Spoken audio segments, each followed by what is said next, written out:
घेतले काटा घेतले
देवता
यांच्याकडूनही या प्रवेशद्वारासाठी 51,000 रुपयाची देणगी या ठिकाणी उपलब्ध झालेली होती। त्याचप्रमाणे या सुशोभीकरण कामामध्ये दक्षिण प्रवेशद्वारासाठी कैलासवासी कीर्तन ज्योतिबा खोंड यांच्या स्मरणार्थ श्रीमती हिराबाई कीर्तन खोंड यांच्याकडून 1,12,200 रुपये, तसेच कैलासवासी दौलतदादा बुद्धिबा पाटील जाधव यांच्या स्मरणार्थ डॉक्टर श्री अनिल बाळासाहेब डोगरेसर यांच्याकडून 1,00,000 रुपयाची देणगी या ठिकाणी उपलब्ध झालेली होती। त्याचप्रमाणे श्रीमती शेवंतबाई विठ्ठल खोकले यांच्या स्मरणार्थ श्री वसंत विठ्ठल खोकलेसर किंवा एरोडेट लिमिटेड यांच्याकडूनही 51,000 रुपयाची देणगी या प्रवेशद्वारासाठी उपलब्ध झाली होती। या सर्व देणगीदारांच्या दातृत्वातून या दक्षिण प्रवेशद्वाराचा या ठिकाणी आपण लोकार्पण सोहळा करतोय। त्याच्यामध्ये कैलासवासी चंद्रकांत बाबूराव रेटीकर यांच्या स्मरणार्थ सुभाषी संतोष वामन मॅडम, त्याचप्रमाणे श्री ज्ञानेश्वर चंद्रकांत रेटीकर आहे।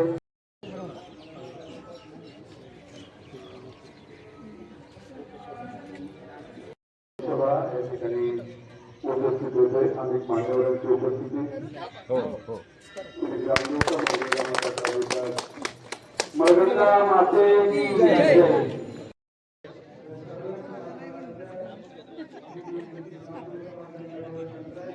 मरगंगा माते की जय।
श्री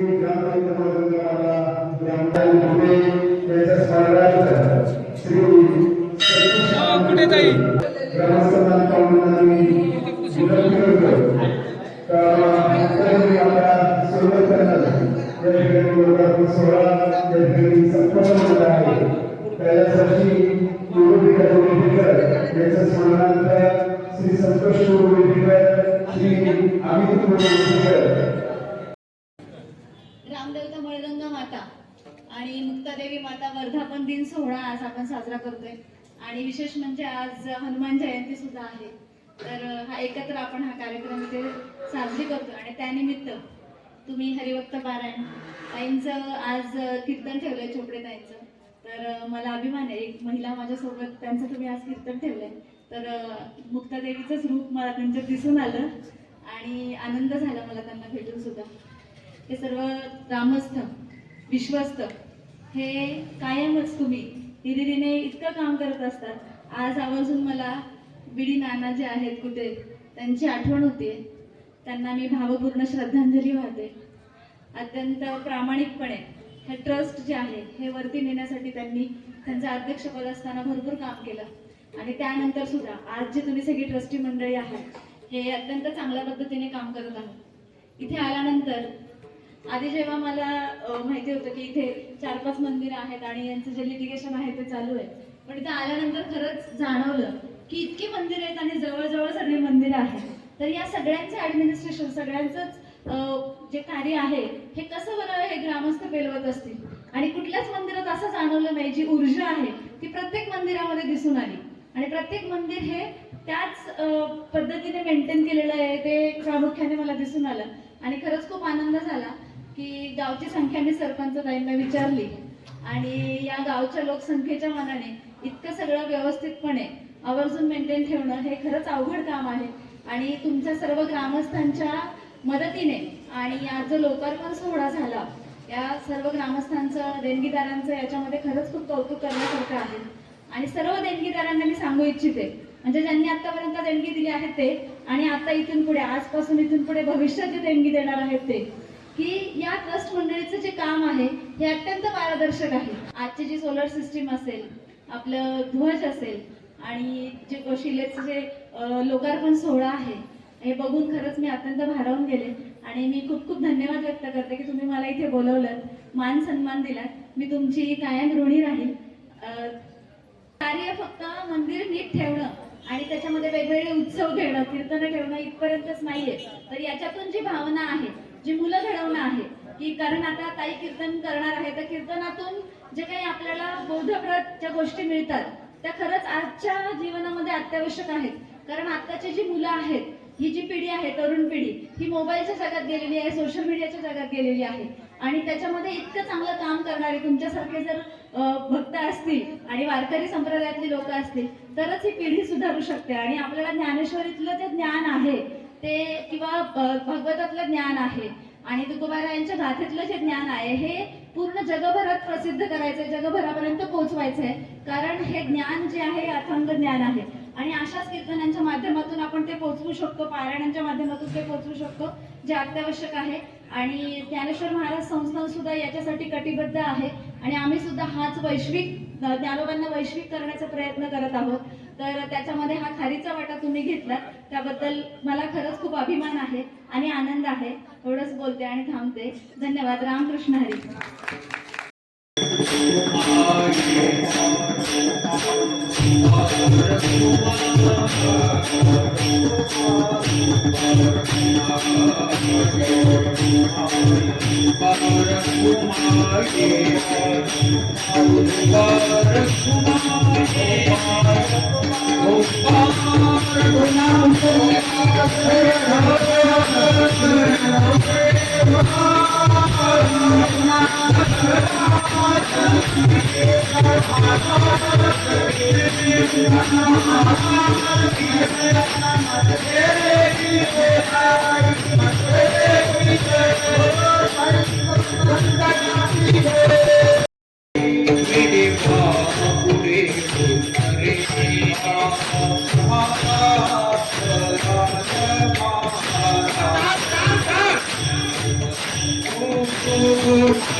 शोधू शकतो का?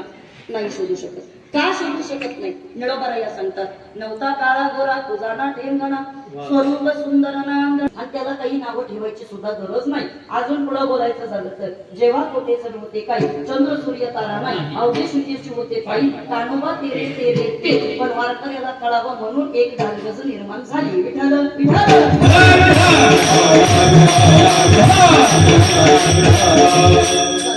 उत्सव पाण्याचं काम करतो. नंबर 4, भगवान शिवाकडे पाहताना आपण अनादी म्हणून त्याच्या त्याच्याकडे पाहतो. आणि नंबर 5, जिचा आज उत्सव करतोय आपण तिला अनादी म्हणतो. मी म्हणण्यापेक्षा नाथांनीच म्हटलं, अनादी निर्गुण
यांच्याकरता काळी वाजवायचा सगळ्यांनी. जग शोधण्याकरता तुम्हाला अनेक पर्याय, पण या जगामध्ये येण्याकरता तुम्हाला आईशिवाय दुसरा पर्याय नाही. अजून पुढे बोलते, ऐका आता इकडे पहा. काय असते ताई एका आदिशक्तीची ताकद, काय असते ताई एखाद्या भवानीची ताकद, काय असते ताई त्या जगदंबेची ताकद. मला वाटतं ती आपल्याला आज कीर्तनामध्ये पाहणं गरजेचं आहे. मी काल परवा इथं खामोंडीमध्ये आले होते आणि मला माहित नाही तिकडचे कोणी लोक आज इथं उपस्थित आहेत का नाही, पण मी तिथे एकदा सांगितलं होतं आता परवा दिवशी कीर्तनामध्ये. तेव्हा महाराज प्रसंग असा आला होता की एक दिवशी सत्य असताना नारदजींचं तिथं आगमन झालं. नारदजींनी विचारलं, सत्यभामा काय झालं, काय इतकी चिंतेमध्ये दिसते. त्यावेळेला सत्यभामाने सांगितलं, म्हटली नारदा तुझं काम आम्हाला माहितीये, तू काय करत असतो हे कळतंय तुम्हाला, म्हणजे बरोबर आहे, हे काम तुझं आहे, त्यामुळे मला तुला काय माझं दुःख सांगायची गरज वाटत नाही. ऐका, नारदानं सांगितलं, म्हणले सत्यभामा एरवी जरी माझं काम हे असलं नाही का, हे जरी असलं पण तरी सुद्धा मी ठरवलंय गावामध्ये लोकार्पण सोहळा होणार आहे, गावामध्ये मळगंगेचा उत्सव होणार आहे, त्यामुळे आज तरी कमीत कमी तंटामुक्ती राबवली पाहिजे असं मी ठरवलंय. कोण म्हणताय? नारद म्हणतात. ते नारदानं सांगितलं, म्हटले सत्यभामा तुला काय वाटतं ते तुम्हाला बिनधास्त पद्धतीने सांग, त्याच्यावरती काही पर्याय असला तर आपण काढूया. ऐका नावर करी बघा. सत्यभामेनं आपलं दुःख सांगायला सुरुवात केली. सत्यभामा म्हटली, नारदा या जन्मामध्ये माझा जो मालक आहे तो माझ्या एकटीचा नाहीये, म्हणजे बाईला 16,000 रे, माझा जो मालक आहे तो 16,108 जणींमध्ये आम्ही वाटून घेतलेला आहे. आणि नारदा खरं सांगू का, एका बाईला या ठिकाणी सगळं या ठिकाणी जरी द्यायची वेळ आली तरी चालतं, पण त्या बाईला तिचा नवरा जर कुणाबरोबर शेअर करायचा असेल तर ते तिला चालत नाही. बोला पटकन, बोला पिंपरी पेंढार बरोबर असेल तर ती गोष्ट तुम्हाला प्राप्त करण्याकरता या जन्मामध्ये तुम्हाला ती दान करावी लागते. ऐकताय तुम्ही, या जन्मामध्ये दान करावी लागते. सत्यभामेनं मागचा पुढचा विचार केला नाही. एवढं सोपं आहे? हो म्हटले एवढं सोपं आहे. तिला काय माहिती पुढे किती अवघड होणार आहे, पण काय म्हटली एवढं सोपं आहे. दान करायचं ना, ठीक आहे म्हटले, माझ्यासारखं काय या ठिकाणी दान करायला अवघड नाही. केलं म्हटली माझा मालक दान. मालक दान केल्यानंतर नारद म्हटला कळ लावायची नव्हती पण काम तरी झालं आपलं, न कळ लावता काम झालं. ऐका, काम झालं म्हटल्यानंतर नारद तिथून निघाले. नारद म्हटले दान केलं, सत्यभामा म्हटली दान केला, काळजी करू नको, पुढच्या जन्मामध्ये देव तुझ्या एकटीचाच असणार आहे. नारद तिथून निघाले आणि थेट देवाकडे गेले. देवाकडे गेल्याच्या नंतर वारकरी बाबा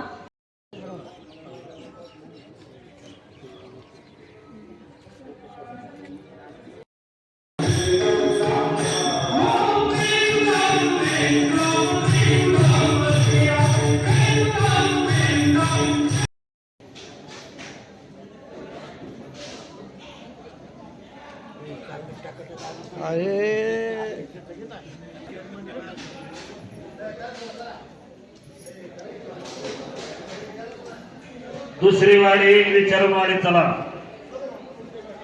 ज्याला पाहिजे त्याला भरपूर द्या, खाणाऱ्याला भरपूर द्या, फक्त पात्रात शिल्लक राहणार नाही याची काळजी घ्या.